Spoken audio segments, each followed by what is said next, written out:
Lorsque l'on fait une chose à contre-cœur, ou avec dégoût et appréhension, on dit en français que l'on s'engage du bout des doigts. La Haggadah relate l'épisode des 10 plaies, et nos sages s'engagent alors dans une surenchère sur le nombre de fléaux qui se sont abattus sur les Égyptiens. Partant du principe évoqué par les magiciens, selon lequel les 10 plaies sont le produit du doigt de Dieu, Etzba Elohim, et que le verset atteste plus tard que c'est la main de Dieu qui fendit la mer Rouge, nous devons en conclure que le châtiment était 5 fois plus fort sur la mer qu'en Égypte, puisqu'une main est composée de 5 doigts. Puis viennent Rabbi Eliezer et Rabbi Akiva, qui défendent par une exégèse recherchée des versets l'idée que chaque plaie se subdivise en 4 selon Rabbi Eliezer et en 5 d'après Rabbi Akiva. Pour les maîtres de la pensée juive, le débat de ces grands sages relève de savoir quel était l'impact de l'action divine sur la matière.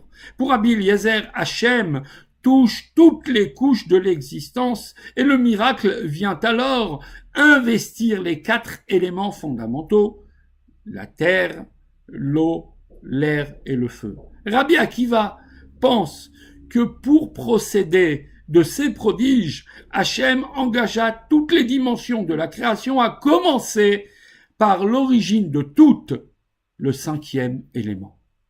Le soir de Pessah, au moment de revivre l'Exode, nous engageons notre action jusqu'aux dimensions les plus cachées. Nous posons 4 questions, nous nous adressons aux 4 fils et nous buvons 4 coupes de vin pour investir les 4 éléments fondamentaux des forces cachées des 4 lettres du tétragramme.